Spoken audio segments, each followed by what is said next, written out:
Hello my dear student, once again welcome on your channel English वाला 365D. I hope you are all doing well in your life. और इसी आशा से हम क्या करते हैं, आज की टॉपिक की शुरुआत करते हैं। माय डियर स्टूडेंट, जैसा कि आप जान रहे हैं यहाँ पे पार्ट्स ऑफ स्पीच में प्रोनाउन की क्लास चल रही है और लास्ट क्लास में मैंने आपको बताया था कि जो रेसिप्रोकल प्रोनाउन आपके होते हैं जिसमें आपके दो वर्ड आए थे, एक आया था आपका एज और एक आया था वन अनदर, जिसका आपने लास्ट क्लास में क्या देखा कि प्रैक्टिस कैसे एग्जाम में क्वेश्चन आ सकते हैं, कैसे उस पर एक्सरसाइज हमने किया, हर एक क्वेश्चन को मैंने कॉन्सेप्ट वाइज आपको सॉल्व कराया। आप अगर इसका कॉन्सेप्ट अगर अभी तक वॉच नहीं किए हैं तो उसका लिंक डिस्क्रिप्शन बॉक्स में पड़ा हुआ है, आप वहां से चेकआउट करके सबसे पहले क्या करें, क्लास को कॉन्सेप्ट को देख लें, ताकि इस सीक्वेंस में जब आप आगे बढ़ रहे हैं ना पार्ट्स ऑफ स्पीच में प्रोनाउन के हर एक पार्ट को वन बाय वन डिस्कशन हम लोग कर रहे हैं, तो आपको बेहतर तरीके से क्या हो, अंडरस्टैंडिंग हो हर एक कॉन्सेप्ट। सो माय स्टूडेंट, ज़्यादा समय नहीं लेंगे क्योंकि आपको पता है कि अगर ज़्यादा समय हम लोग इधर लेंगे तो ज़्यादा समय उधर हम लोग का क्या होगा, पीछे चला जाएगा। इसलिए हम लोग करेंगे क्या कि चलते हैं अपने सीधी टॉपिक पे और आज देखेंगे कि रिफ्लेक्सिव प्रोनाउन क्या है। यहाँ पे माय स्टूडेंट आपको EW365D पे अगर मैं आपके सामने यहाँ पे बोल रहा हूँ तो अगर आप इस चैनल पे नए हैं तो मुझे 2 से 3 मिनट 4 मिनट सुनिए कि हर एक कॉन्सेप्ट में वास्तव में इंग्लिश का जो वेटेज है आपके लाइफ में तो है ही है, लेकिन कहानी यहाँ पे आती है कि हर एक टीचर का अपना ओन एक्सप्लेनेशन होता है कि किस कॉन्सेप्ट को कैसे बताया जाए कि वो बच्चों तक डिलीवर हो सके, हर एक कॉन्सेप्ट एक अच्छा वे में, ताकि उसको क्या हो समझ में आए, उसे क्या कर सके, अप्लाई कर सके अपने लाइफ में। सो माय स्टूडेंट, आइए चलते हैं और देखते हैं कि पहले रिफ्लेक्सिव प्रोनाउन होता क्या है, इसका डिफिनीशन क्या होगा, देन आफ्टर देखेंगे कि रिफ्लेक्सिव प्रोनाउन वास्तव में कौन कौन से हमारे ऐसे वर्ड है, उसका सेंटेंस में कैसे यूज होगा, कैसे एरर फाइंड करेंगे, इस कॉन्सेप्ट को देखेंगे। तो ध्यान से समझते रहेंगे। यहाँ पर लिखा हुआ है reflexive pronoun. My dear student, इसका मतलब होता है आपका कर्ता, यहां पर होता है आपका कर्म कर्ता, कर्म कर्ता सर्वनाम, कर्म कर्ता सर्वनाम। यहां पे जो इसका डिफिनेशन माय स्टूडेंट वो आपका क्या है, reflexive pronoun is a pronoun that's used in the object position when the subject and object of the sentence are the same. जो आपका माय स्टूडेंट रिफ्लेक्सिव प्रोनाउन होता है वो किसी सेंटेंस में जब आप देखेंगे कि सब्जेक्ट एंड जो ऑब्जेक्ट है किसी सेंटेंस में वो अपने एक साथ साथ क्या हुए हैं, यूज हुए हैं उस सेंटेंस में, तो हम उसे बोलते हैं रिफ्लेक्सिव प्रोनाउन। यहाँ पर माय स्टूडेंट कहानी ये आएगी कि जब आपके सब्जेक्ट और ऑब्जेक्ट किसी सेंटेंस में एक साथ साथ यूज होने का मतलब क्या है, मैंने आपको बताया था, यहाँ पे भी मैं एक बार फिर से बताऊंगा, क्लास थोड़ा सा लॉन्ग जाएगा, लेकिन माय स्टूडेंट अगर एक बार एक्सप्लेनेशन आप यहाँ पे देख लेंगे ना तो वास्तव में ऐसा कुछ भी चीज नहीं छूटेगा जिससे आपको पहचानने में दिक्कत हो। तो यहाँ पे कहानी सबसे पहले आइए सब्जेक्ट एंड ऑब्जेक्ट की, तो कॉन्सेप्ट देखते हैं माय स्टूडेंट, और प्लीज आप एंड तक क्लास के बने रहेंगे क्योंकि कॉन्सेप्ट मत छोड़िएगा, आपको बहुत बेहतरीन तरीके से समझ में आएगा रिफ्लेक्सिव प्रोनाउन होते कौन कौन है ये भी समझ में आएगा। चलिए आइए चलते हैं और कॉन्सेप्ट की तरफ, और यहाँ पे देखते हैं कि कॉन्सेप्ट क्या है। ध्यान से देखते रहेंगे माय स्टूडेंट, कॉन्सेप्ट एक बार समझ जाएंगे। यहाँ पे मैं जो डिफिनीशन है ये भी समझा देता हूँ एक एग्जांपल के साथ, ताकि आपको डिफिनीशन भी क्या हो जाए, कंफर्म हो जाए। पहले कॉन्सेप्ट में बात आई है सब्जेक्ट की, ओके ठीक है सर, सब्जेक्ट की बात आई है, तो सब्जेक्ट और आपकी बात आई है ऑब्जेक्ट की, दिख रहा है ना आपको, ध्यान से देखते रहिएगा। सब्जेक्ट की बात हुई है, ऑब्जेक्ट की बात हुई है। सब्जेक्ट का मतलब होता है आपका हिंदी में कर्ता। जब आप किसी सेंटेंस में हु का क्वेश्चन, हु का मतलब होता है कौन, आप करिएगा तो आपको सेंटेंस में सब्जेक्ट फाइंड होगा, ओके। और जब आप क्या करेंगे, कर्म, यहाँ पे माय स्टूडेंट ऑब्जेक्ट की हिंदी होती है। यदि आप क्या करते हैं किसी सेंटेंस में व्हाट एंड आप हुम का क्वेश्चन करेंगे, व्हाट एंड हुम का क्वेश्चन करेंगे, तो इससे आपको क्या पता चलेगा, ऑब्जेक्ट का पता चलेगा। एंड व्हाट का मतलब होता है माय स्टूडेंट आपका हिंदी में क्या, एंड हुम का मतलब होता है आपका किसका, एंड किसकी, किसकी एंड किसको, ये आपकी होती है माय स्टूडेंट यहाँ पे हुम की हिंदी। अब कहानी ये आती है कि सर ओके ये वाला तो मुझे समझ में आ रहा है, ऑब्जेक्ट का भी कुछ रूल्स होता है क्या? यस माय स्टूडेंट, ऑब्जेक्ट जो आपके होते हैं ना, जो आपके ऑब्जेक्ट होते हैं, अभी देख लीजिए मैं बेसिक बता रहा हूँ माय स्टूडेंट, बेसिक ये छोड़िएगा नहीं। जो ऑब्जेक्ट आपके होते हैं वो आपके 2 टाइप्स के होते हैं। फर्स्ट आपका होता है डायरेक्ट ऑब्जेक्ट, फर्स्ट आपका होता है डायरेक्ट ऑब्जेक्ट, सेकेंड आपका होता है इनडायरेक्ट ऑब्जेक्ट। कहीं पे स्पेलिंग अगर छूटेगा माय स्टूडेंट तो आप उसे करेक्ट कर लेंगे, यहाँ पे मैं पढ़ा रहा हूँ, यहाँ पे वैसे उम्मीद है कि कुछ भी गलतियां नहीं होती हैं, तो आप यहाँ पे देखते भी रहेंगे एक बार। डायरेक्ट ऑब्जेक्ट माय स्टूडेंट से क्या बोलते हैं, प्रत्यक्ष आपका कर्म, एंड अप्रत्यक्ष आपका क्या होता है, कर्म होता है। तो आप इंग्लिश पढ़ रहे हैं तो इंग्लिश में ज्यादा, बस मैं इसलिए बता रहा हूँ ताकि आपको कॉन्सेप्ट क्या हो, क्लियर हो। यहाँ पे डायरेक्ट ऑब्जेक्ट की बात की जाएगी तो किसे कहेंगे माय स्टूडेंट, आपके जितने भी आपके नॉन लिविंग थिंग्स है, नॉन लिविंग थिंग्स जितने आपके हैं माय स्टूडेंट, वो सभी के सभी आपके क्या हैं, सभी के सभी आपके क्या कहलाएंगे, डायरेक्ट ऑब्जेक्ट कहलाएंगे। जैसे मैंने आपको बताया था, बुक हो सकता है, पेन हो सकता है, चेयर हो सकता है, मैं मार्कर से लिख रहा हूँ, मार्कर हो सकता है, एटसेट्रा। इतना तो आप लोग समझ रहे हो, इतना मुझे बताने की जरूरत नहीं है। यहाँ पे आपका इनडायरेक्ट ऑब्जेक्ट के लिए जब जाएंगे हमारे स्टूडेंट ना, तो आप हमेशा क्या करेंगे, हमेशा नॉमिनेटिव केस के हमेशा नॉमिनेटिव केस के आप क्या करेंगे माय स्टूडेंट, ऑब्जेक्टिव केस को लिखेंगे। ऑब्जेक्टिव केस का लिखने का मतलब आपका क्या है कि मैंने आपको बताया था कि आपके जितने भी सब्जेक्ट है माय स्टूडेंट, जितने भी सब्जेक्ट का मतलब आपके हो गए ही, आपके हो गए सी, आपके हो गए यहाँ पे दे। चलिए मैं 3 एग्जाम्पल लेके यहाँ बता देता हूँ। ही का होता है ऑब्जेक्टिव केस हिम, सी का होता है हर, दे का होता है आपका देम। ओके, दे का क्या होता है आपका देम। और जब ये पता चल गया ना हिम होता है हर, देम होता है ना, यही से उत्पत्ति होती है किसकी, आपकी रिफ्लेक्सिव प्रोनाउन की। लॉक हो रहा है क्या, अभी नहीं हो रहा है सर। चलिए अच्छा, डिफिनीशन वाले एग्जांपल को मैं आपको समझा देता हूँ एक एग्जांपल के साथ, ताकि आपको बेटर तरीके से समझ में आए और यहाँ पे आपको ट्रिक भी देखने को मिल जाएगा थोड़ा बहुत कि कैसे रिफ्लेक्सिव प्रोनाउन को पहचानेंगे, कौन कौन से है। एक सिंपल सा तरीका है। ओके, यहाँ पे अगर मैं लिखूँ माय स्टूडेंट यहाँ पे कि ही, यहाँ पे मैं लिख रहा हूँ हर्ट्स हिमसेल्फ, यहाँ पे मैंने लिखा ही हर्ट्स हिमसेल्फ। वह क्या करता है, वह खुद से अपने को क्या करता है, हर्ट करता है, तकलीफ देता है। अगर यहाँ पे मैं लिखूँ my student one hurts oneself, one hurt oneself, आप देख रहे हैं कि मैंने लिखा हुआ है कि वन हर्ट्स वन सेल्फ, यानी कि एक क्या करता है, अपने को ही क्या करता है, वह हर्ट्स करता है, और यहाँ पे वह क्या करता है, अपने आप में क्या, अपने आप को क्या करता है, हर्ट्स करता है, तकलीफ देता है। चले एक्सप्लेनेशन पे इसके देखिए कॉन्सेप्ट क्या है। यहाँ पे भैया मैंने अगर क्वेश्चन किया कि भैया हु कौन करता है, तो आप बोलेंगे कि भाई ही करता है, यानी कि यहाँ पे ही आपका क्या हो गया, सब्जेक्ट हो गया। ओके सर, समझ में आया। हर्ट्स हिमसेल्फ, किसको हर्ट्स करता है भैया, किसको, मैंने यहाँ पे पूछा ना, तो आपने क्या किया, यहाँ पे होम का क्वेश्चन किया, किसको फाइंड करने के लिए भाई, ऑब्जेक्ट के लिए। तो यहाँ पे जब आपका ऑब्जेक्ट आया ना, क्या आया आपका निकल के, हिमसेल्फ, खुद को, किसको, खुद को, हिमसेल्फ। तो आपने देखा हमारे स्टूडेंट यहाँ पे कि यहाँ पे आपका सब्जेक्ट है, चलो भैया कहा गया, ठीक है, व्हेन द, यहाँ पे that's use in the object position when the subject okay and object of the sentence are the same. तो आपका सब्जेक्ट ही है और उसके अकॉर्डिंग आपने क्या किया, हिमसेल्फ लगाया। बस यही कॉन्सेप्ट है, वन है तो आप उसके लिए वन सेल्फ लगाएं। यही आपका डिफिनीशन कहता है कि किसी सेंटेंस में सब्जेक्ट एंड ऑब्जेक्ट क्या होंगे, सेम होंगे माय स्टूडेंट, यूज होंगे। बस ये क्लियर हुआ कि नहीं। तो अभी तक ये तो पूरा ओवरऑल कॉन्सेप्ट था। अब आपको ऑब्जेक्ट फाइंड हो गया, अब आपको सब्जेक्ट फाइंड हो गया, आपने एग्जांपल के थ्रू डिफिनीशन को यहाँ पे समझ लिया यहाँ पे।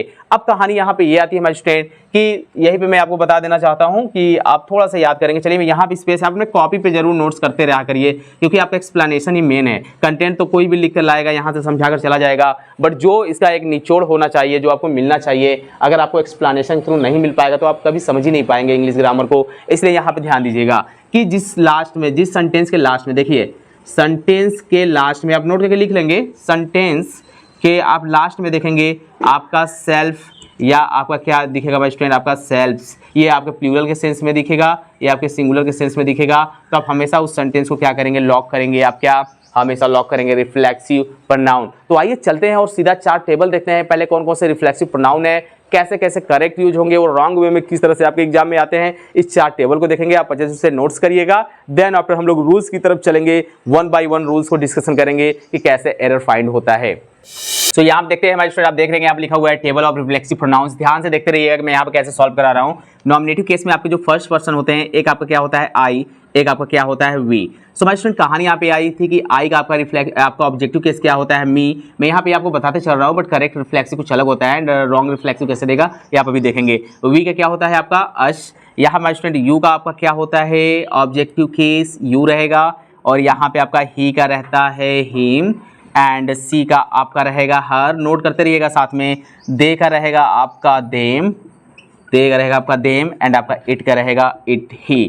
तो यहाँ पे कहानी आ गई हमारे स्टूडेंट की, जैसे बात करेंगे करेक्ट रिफ्लेक्सिव की ना, आप यहाँ पे मी देख रहे हैं ना, तो यहाँ पे हमारे स्टूडेंट आप क्या करेंगे, जो करेक्ट आपका होगा वो आपका होगा माई सेल्फ। वो आपका करेक्ट क्या होगा, माई सेल्फ होगा। एंड वी का क्या होता है आपका आवर सेल्फ, आवर सेल्फ्स। ये आपका प्लूरल के सेंस में यूज होगा माय स्टूडेंट, और माई सेल्फ आपका क्या होगा, सिंगुलर के सेंस में यूज होगा। सर रॉन्ग रिफ्लेक्सिव कैसे देगा, जरा यहाँ पे देखिए माय स्टूडेंट, यही पे मैं आपको क्लियर करा देना चाहता हूँ। चलिए यहाँ पे मैं लिख देता हूँ रॉन्ग। क्रॉस का मतलब आप रॉन्ग समझिए, और रिफ्लेक्सिव का मतलब आप यहाँ पे देख ही रहे, तो यहाँ से आप इसको समझ सकते हैं। जैसे ही माई सेल्फ की जगह पे आपका क्या करेगा माय स्टूडेंट, जैसे ही आपका लगाएगा माइंड सेल्फ, जैसे आपका लगाएगा माइंड सेल्फ, इस तरह से लिख देगा ना, तो आपका क्या हो जाएगा, गलत हो जाएगा। एंड आवर सेल्फ को कभी माय स्टूडेंट क्या करेगा, आवर सेल्फ करेगा ना, तो ये पूरा का पूरा सत्यानाश हो जाएगा इसका, यानी कि ये भी रॉन्ग आएगा। इस तरह से एग्जाम में दे सकता है आपके, क्योंकि आपने देखा कि रिफ्लेक्सिव प्रोनाउन क्या होता है, किसी सेंटेंस में जो सब्जेक्ट ऑब्जेक्ट यूज होते हैं वो सेम एक दूसरे के लिए क्या होते हैं, यूज होते हैं। अगर यहाँ पे थोड़ा बहुत मिस्टेक होगा तो आपकी पूरा सेंटेंस क्या होगा, रॉन्ग होगा, वहीं पे एरर फाइंड करेंगे।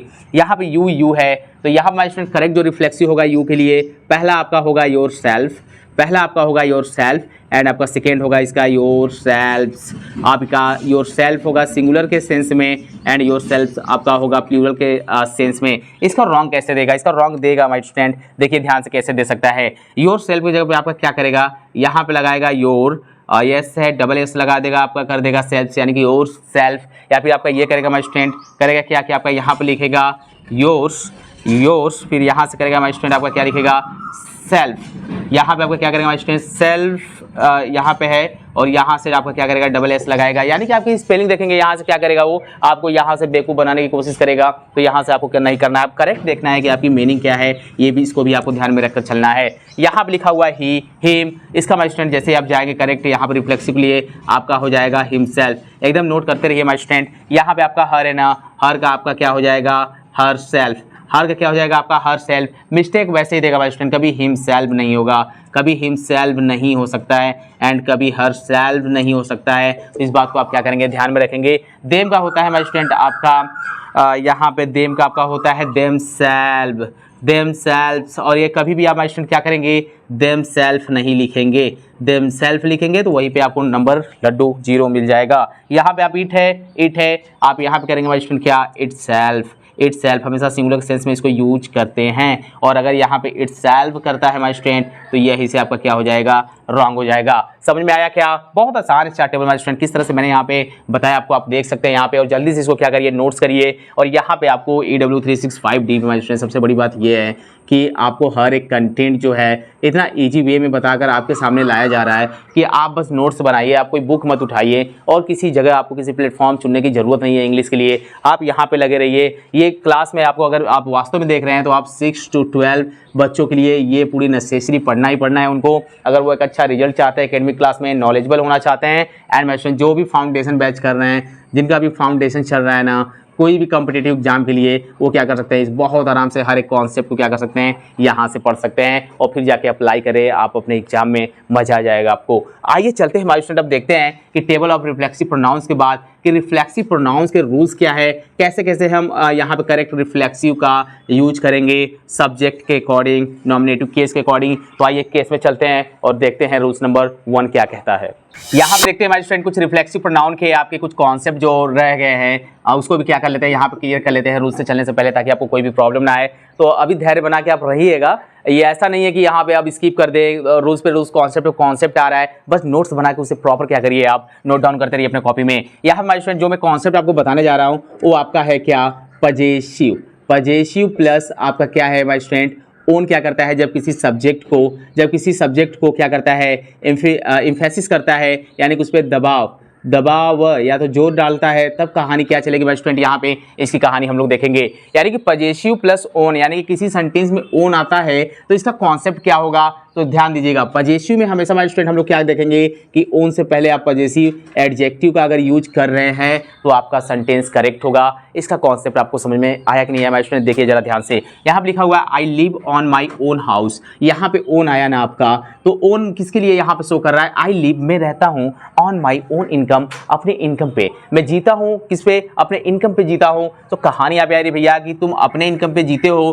तो आई के लिए यहाँ पे ओन यूज हुआ ना, लेकिन देख लो कि आई के लिए यहाँ पे आई के लिए क्या लगा है, यहाँ पे आपका पजेसिव एडजेक्टिव का यूज हुआ है, क्योंकि मैं जीता हूँ अपने क्या अपने ओन, यानी कि मेरे क्या करता है इनकम पे मैं क्या करता हूँ जीता हूँ यहाँ पे। तो कहानी यहाँ पे यार इमेजिन की जो आपका जो माई वर्ड है यहाँ पे ना आप देख रहे हैं यहाँ पे पजेसिव एडजेक्टिव है। तो सर जरा इसका भी मुझे जल्दी जल्दी बता दीजिए। सो भाई स्टूडेंट जितने भी आपके नॉमिनेटिव केस होते हैं, ना कौन कौन से आपके ही हो गए, आपके सी हो गए, आपके यहाँ पे दे हो गए। चलिए मैं यहाँ पे 3 आपको बता देता हूँ अच्छे तरीके से, क्योंकि दे और आई, चलिए आई भी ले लेता हूँ। यहाँ का जो आपका माय स्टूडेंट आपका जो पजेसिव आपका एडजेक्टिव होगा, इसके लिए मैं डायरेक्ट लिख दे रहा हूँ, ऑब्जेक्टिव केस नहीं लिख रहा हूँ। ही का आपका क्या होता है माय स्टूडेंट आपका हिच होता है, सी का हर होता है, दे का आपका दियर होता है, आई का क्या होता है आपका माय स्टूडेंट आपका माई होता है। ठीक है, तो ये आपको क्या करना पड़ेगा, याद करना पड़ेगा। आप देख रहे हैं कि आई के लिए यहाँ पे पजेसिव एडजेक्टिव माई यूज हुआ है, एंड देख लिए यहाँ पे आप दियर, यहाँ पे लिखा हुआ है they love their own work, वो लोग क्या करते हैं अपने खुद के काम को क्या करते हैं माय स्टूडेंट, यहाँ पे लव खुद के काम से क्या करते हैं प्यार करते हैं, ये आप देख रहे हैं। तो यहाँ पे देख लिए दियर लगा, उसके बाद ओन लगा। तो आप कभी भी क्या कर सकते हैं माय स्टूडेंट, कभी भी सेंटेंस में आप पजेसिव एडजेक्टिव प्लस ओन का प्रयोग सब्जेक्ट को इम्फेसिस करने के लिए आप कर सकते हैं। लॉक हुआ क्या, लॉक हो जाना चाहिए माय स्टूडेंट। आप पजेसिव एडजेक्टिव प्लस ओन का प्रयोग सब्जेक्ट के एम्फेसिस, सब्जेक्ट को एम्फेसिस करने के लिए आप क्या कर सकते हैं, सेंटेंस में यूज कर सकते हैं, रॉन्ग नहीं होगा। जैसे मैं स्टूडेंट अगर एक और एग्जांपल लिखूं मैं, तो सी मैं यहाँ पर लिखता हूँ सी लिफ्टेड हर ओन बॉक्स, सी लिफ्टेड हर ओन बॉक्स। आप देख रहे हैं यहाँ पे कि भाई स्टूडेंट यहाँ पर सी के लिए क्या लगा हुआ है, यहाँ पे पजेसिव एडजेक्टिव क्या है आपका, यहाँ पे पजेसिव एडजेक्टिव प्लस ओन का यूज हुआ है, तो यहाँ पे हर है, उसके बाद ओन देख रहे हैं। यह हमारे स्टूडेंट आपके लिए ये कॉन्सेप्ट था। अब चलते हैं थोड़ा सा और कॉन्सेप्ट पे, देखते रहिएगा भाई स्टूडेंट, नोट करते रहिएगा, क्योंकि मुझे यहाँ पे एक्सप्लेनेशन जब तक मैं आपको बताऊंगा नहीं, मैं एग्जाम्पल की तरफ बढ़ूंगा नहीं, रूल्स की तरफ बढ़ूंगा नहीं, क्योंकि जब तक पूरे कॉन्सेप्ट का निचोड़ में आपको ना दे दूँ तब तक मैं आगे नहीं जाने वाला हूँ। जिस बच्चे को धैर्य पेशेंस होगा वो पढ़ेगा, जिस बच्चों को पेशेंस नहीं रखने आता है वो भी क्या करे, धैर्य बना के पढ़ने का दिल किसी का नहीं करता है हमारे स्टूडेंट, आपको पढ़ना पड़ेगा। सुनिए, अगर वास्तव में सीखना है तो यहाँ पे आपके लिए ये बहुत ही बेनिफिशियल होगा। चलिए यहाँ तक समझ में आया ना। अब देखते हैं हमारे स्टूडेंट आपका कि जितने भी आपके यहाँ पे रिफ्लेक्सिव प्रोनाउन का हम यूज करेंगे, रिफ्लेक्सिव प्रोनाउन का हम यहाँ पे यूज करेंगे हमारे स्टूडेंट, वो आपका क्या होगा, यदि आपका मेल होगा, यदि आपका मेल होगा, मेल इन द सेंस किसी का नेम हो सकता है हमारे स्टूडेंट, बट मेल नेम जैसे राम हो सकता है, श्याम हो सकता है, ठीक है, यहाँ पे राजू हो सकता है, एटसेट्रा। और बाकी आपके सब्जेक्ट आप देख रहे हैं उसके लिए, इनके लिए प्रोनाउन जो यूज होता है ही यूज होता है। तो इसके लिए रिफ्लेक्सिव प्रोनाउन आप हमेशा क्या करेंगे हमारे स्टूडेंट, आप सिंगुलर में क्या करेंगे, सिंगुलर के लिए आप यूज करेंगे, उसके लिए क्या यूज करेंगे आप, हिमसेल्फ। क्या यूज करेंगे, हिमसेल्फ। चलिए फर्स्ट यहाँ पे रूल्स नंबर करके आप इसे जल्दी से नोट कर लीजिए। मेल यदि आपका रिफ्लेक्सिव प्रोनाउन रहता है, यानी किसी का नेम रहेगा मेल, या फिर क्या करेंगे ही रहेगा, तो आप उसके लिए क्या करेंगे, रिफ्लेक्सिव प्रोनाउन का यूज करने जाएंगे तो आप हिमसेल्फ लगाएंगे। First concept. सेकंड कॉन्सेप्ट में यहाँ लिख रहा हूँ, यदि आपका क्या रहेगा भाई स्टूडेंट, यहाँ पे मेल की जगह मतलब मैस्कुलाइन जेंडर, यहाँ पे चलिए मैं लिख दे रहा हूँ फेमिनाइन जेंडर, ठीक है। यहाँ पे अगर फेमिनाइन आपका जेंडर यहाँ पे गिवन रहेगा तो आपका सी हो सकता है भाई स्टूडेंट, या फिर नेम होगा तो लेडीज नेम होगा, यहाँ पे फीमेल नेम होगा, यहाँ पे जैसे सीता हो गया, यहाँ पे गीता हो गया, यहाँ पे, ठीक है, एटसेट्रा। नेम तो आप लोग को बहुत पता है, वो तो मुझे बताने की जरूरत नहीं है, कितना नेम आप लोग ने याद कर रखा होगा ये तो आप ही लोग को पता है ना। सो यहाँ पे हमारे स्टूडेंट क्या होगा, इसके लिए जब आप जाएंगे रिफ्लेक्सिव प्रोनाउन का यूज करने के लिए तो आप क्या करेंगे, हर सेल्फ का क्या करेंगे, यूज करेंगे। एंड भाई student when we are going to talk about the common gender, आपको मैंने बताया था कि कॉमन जेंडर भी आपका होता है। चलिए इसको क्या करिए, रूल्स नंबर यहाँ पे 3 लिखिए। कॉमन जेंडर यदि आपका दिया रहेगा, जैसे सर बताइए ना कॉमन जेंडर का मतलब, जैसे मैं स्टूडेंट यहाँ पे मैंने लिख दिया द टीचर, मैंने लिखा द टीचर, द डॉक्टर, मैंने क्या लिखा द डॉक्टर एटसेट्रा, आप समझ जाइए, इंजीनियर हो गया, साइंटिस्ट हो गया, ये सभी आपके क्या है, कॉमन जेंडर है। तो इनके लिए हमेशा सिंगुलर जब आप बात करेंगे माय स्टूडेंट, जब बात करेंगे सिंगुलर, और ये किसको करेंगे, मैस्कुलाइन जेंडर यानी कि मेल को डिनोट करते हैं, तो आप इनके लिए लगाइएगा हिमसेल्फ, इनके लिए आप लगाइएगा हिमसेल्फ। एंड माय स्टूडेंट जब ये क्या करेंगे, फीमेल के लिए क्या करेंगे, शो करेंगे, तो आप इनके लिए लगाएंगे हरसेल्फ,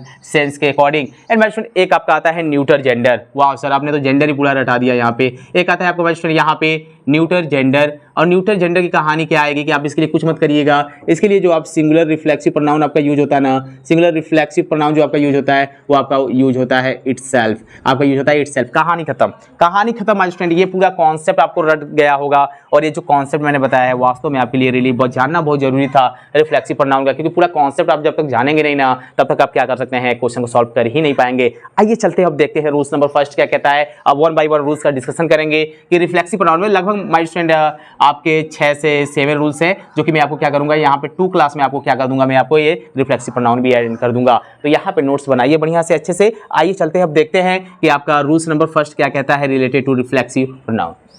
कि यदि आपके किसी भी सेंटेंस में चाइल्ड देखने को मिले, इन्फेंट देखने को मिले, बेबी देखने को मिले, तो आप इस केस में अगर मेल या फीमेल का पता नहीं चल पाता है, सर एक्सप्लेनेशन जरा करिए, तो ये कैसे मेल या फीमेल का पता नहीं चल पाता है, पता तो चलता है, कैसे पता चलेगा माय स्टूडेंट। अगर मैं बोलूँगा चाइल्ड, अगर एक बच्चा है मे बी वो क्या कर रहा है, अगर स्कूल में जा रहा है पढ़ने, वो मेल है कि फीमेल है, अगर छोटा बच्चा है मैं उसे चाइल्ड बोल रहा हूँ, ठीक है, वो ड्रेस पहना हुआ है, तो उस समय मुझे पता नहीं चल पाता है। जब पता आपको ना चल पाए कि ये मेल है कि फीमेल है, ठीक है, उस केस में आप क्या करेंगे my student, always try to reflexive pronoun use for it word is, आप क्या यूज करेंगे माय स्टूडेंट यहाँ पे इटसेल्फ, हमेशा क्या यूज करेंगे इटसेल्फ। आप इसको एकदम माइंड में लॉक कर लीजिएगा। एंड माय स्टूडेंट यहाँ पे कहानी ये आएगी कि जो रिफ्लेक्सिव प्रोनाउन आप क्या कर रहे हैं, यूज कर रहे हैं इटसेल्फ, और इसके लिए आप क्या करेंगे, जो पजेसिव एडजेक्टिव यूज करेंगे, अभी मैं यहाँ पे एक्सप्लेनेशन आपको दूंगा माय स्टूडेंट। जो आप पजेसिव क्या करेंगे, एडजेक्टिव यूज करेंगे, आप क्या यूज करेंगे, इट्स, और जो आप जो प्रोनाउन यूज करेंगे इसके लिए वो आप यूज क्या करेंगे माय स्टूडेंट, वो आप करेंगे यूज इट। समझ में आया क्या? यानी कि आप क्या करेंगे, रिफ्लेक्सिव प्रोनाउन इन वर्ड के लिए एकदम रट जाइएगा। चाइल्ड रहेगा, इन्फेंट रहेगा, बेबी रहेगा, ठीक है। अच्छा, एक बेबी है, जब क्या होता है हमारे घर में एक छोटा बच्चा नन्हा सा, ठीक है, चाहे परी आए, ठीक है, चाहे क्या है, माँ का मगरमच्छ नहीं माय स्टूडेंट, या तो बच्चा है वो बेबी रहेगा, ठीक है, या तो क्या हो, एक छोटी सी बच्ची हो या एक छोटा सा बच्चा हो, यानी कि एक मेल आए एक फीमेल आए। तो घर में जब हमारे क्या होता है, एक ऐसे परिवार, यानी कि परिवार में इंक्रीज होता है कोई ना कोई मेंबर्स, तो जब वो जन्म लेता है ना, तो उस समय माय स्टूडेंट हम उसको क्या बोलते हैं, बेबी। बेबी के नाम से क्या करते हैं कि उसको पुकारते हैं। यानी कि अगर एक लड़का रहेगा तो उसको भी बेबी बोल सकते हैं, एक लड़की रहेगी तो उसको भी बेबी बोल सकते हैं, ठीक है। बच्चे की बात कर रहा हूँ, ये वाला नहीं है आज के समय में कि तुम मेरे बेबी, बेबी हेलो बेबी, ये वाला नहीं, ये वाला वर्ड्स नहीं यूज करना है। ये बेबी आपका क्या है, डिफाइन यहाँ पे नहीं करेगा। ये वाला बेबी आपको डिफाइन कर देगा कि आप पर्टिकुलर किस व्यक्ति को बोल रहे हो, वो आपका क्या है, आपका जो भी है, ठीक है, आप उसको बेबी बुला रहे हो, तो वहां पे डिफाइन है। जब आपको ये पता चले कि भैया मेल या फीमेल नहीं है, तो एक छोटा बच्चा रहेगा उसको बेबी बोलोगे तभी नहीं डिफाइन कर पाओगे भाई कि ये क्या है, कि लड़की है कि लड़का है। अब तुम बड़े हो गए लंबे जैसे और दिख रहे हो कि अच्छा खासा लड़के हो, और मैं उस कंडीशन में तुमको कोई बेबी बुला रहा है, तो तुम उस कंडीशन में आपका क्या पता चल रहा है, आपका मेल है या मैस्कुलाइन जेंडर में आते हैं, ये पता चल जाएगा। ओके, कॉन्सेप्ट क्लियर हो गया होगा माय स्टूडेंट। यहाँ पे चाइल्ड भी आपने देखा, बेबी का देखा, इन्फेंट आप देख सकते हैं। तो यहाँ पे मेल और फीमेल की यहाँ पे स्टूडेंट क्या होगा, अगर पता नहीं चलेगा तो इनके लिए रिफ्लेक्सिव प्रोनाउन आप यूज क्या करेंगे, इटसेल्फ। पजेसिव एडजेक्टिव आप करेंगे इट्स, प्रोनाउन आप क्या करेंगे यूज यहाँ पे इट यूज करेंगे। आइए देखते हैं, यहाँ पे लिखा हुआ है द बेबी क्राइड इटसेल्फ। आप देख रहे हैं कि यहाँ लिखा हुआ है द बेबी क्राइड इटसेल्फ। आप देखिए कि बेबी के लिए क्या यूज हुआ है स्टूडेंट, यहाँ पे रिफ्लेक्सिव प्रोनाउन आपका क्या आया हुआ है, यहाँ पे इटसेल्फ का यूज हुआ है। और यहाँ पे आप देख रहे हैं कि यहाँ पे जो आपका क्या है, इट वाज ब्यूटीफुल। आप यहाँ देख रहे हैं जो प्रोनाउन यूज हुआ है ना, एज सब्जेक्ट के रूप में, इट वाज ब्यूटीफुल। आप देख रहे हैं कितना इजी है हमारे स्टूडेंट, इससे इजी आपको क्या हो सकता है, नहीं मिल सकता है। यहाँ पे और भी एग्जांपल आप ले सकते हैं हमारे स्टूडेंट, कैसे लेंगे, चलिए यहाँ पे एग्जांपल मैं आपको एक और दे देता हूँ ताकि आपको क्या रहे यहाँ पे अच्छा रहे। चलिए यहाँ पे मैं चाइल्ड का ही ले लेता हूँ, ठीक है। यहाँ पे लिखा द चाइल्ड हैज ब्रोकन, यहाँ पे आप क्या लगाएंगे, it's leg. The child has broken it's leg. Child क्या कर चुके हैं, अपने पैर को तोड़ चुके। आप ये देखिए चाइल्ड है भाई स्टूडेंट, बट यहाँ पे इसके लिए यहाँ पे अच्छा इट्स क्या है, मुझे जल्दी से बताइए कमेंट बॉक्स में। यहाँ पे इट्स क्या है, सिंपल सा तो है सर, आपने बताया ना पजेसिव एडजेक्टिव लिखा तो है, जब इट्स लगाए तो भैया पजेसिव एडजेक्टिव हो सकता है। सो भाई स्टूडेंट कहानी के लिए समझ में आया क्या? यहाँ पे भाई स्टूडेंट चलते हैं रूल्स नंबर 2 की तरफ। मैंने लिखा है द सेम पर्सन और थिंग इन अ सेंटेंस।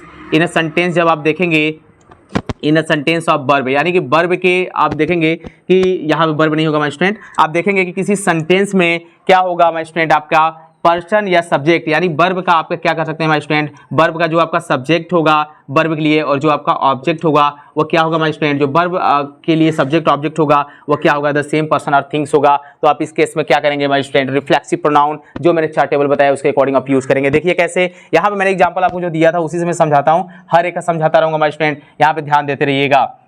यहाँ पे जैसे मैंने लिखा था वी मैंने यहाँ पे लिखा हर्ट, मैंने यहाँ पे लिख दिया था आवर सेल्फ। ओके, क्या है, करेक्ट है? यस, बिल्कुल करेक्ट है माय स्टूडेंट। रॉन्ग कैसे देगा सर इसको, क्योंकि यहाँ भी बताना आपको बहुत जरूरी है। रॉन्ग आपको देगा वी हर्ट्स लगा देगा, यहाँ पे भी आपका सही करेगा तभी सेंटेंस आपका रॉन्ग होगा। ओके, यहाँ पे क्या करेगा, वी हर्ट्स, यहाँ पे वी हर्ट्स, यहाँ पे क्या करेगा माय स्टूडेंट, आपका लगाएगा योर सेल्फ, यहाँ पे क्या लगाएगा योर सेल्फ, ये भी आपका रॉन्ग होगा। समझ में आ रहा है क्या माय स्टूडेंट? इसको मैं इरेज कर दूँ, चलिए तो समझने के लिए मैंने आपको बताया था, मैं यहाँ पे इरेज कर देता हूँ। यहाँ पे अगर मैं लिख रहा हूँ माय स्टूडेंट, चलिए मैं यहाँ पे क्या ले लेता हूँ, अब मैंने यहाँ पे ले लिया सी, और मैंने यहाँ पे लिया सी हर्ट्स, यहाँ पे क्या हो जाएगा herself, she hurts herself. यहाँ पे रॉन्ग कैसे देगा सर, सबसे पहले तुम्हारे स्टूडेंट आपको टेंस का ही घुमाएगा, आपको टेंस में ही घुमाएगा, आपको बोलेगा सी, आप यहाँ पे बोलेगा लगाइए ओनली हर्ट, और यहाँ पे हर सेल्फ लिखा रहेगा, लेकिन सेंटेंस आपका रॉन्ग होगा। क्यों? क्योंकि भैया इंडेफिनिट का सेंटेंस है, इंडेफिनिट कहता है कि अगर मेरा सब्जेक्ट सिंगुलर है तो वर्ब में यस यस लगाओ। ओके, सो यहाँ पे हमारे स्टूडेंट आपका हार्ट दे सकता है, और तीसरा कैसे रॉन्ग देगा, लिखेगा सी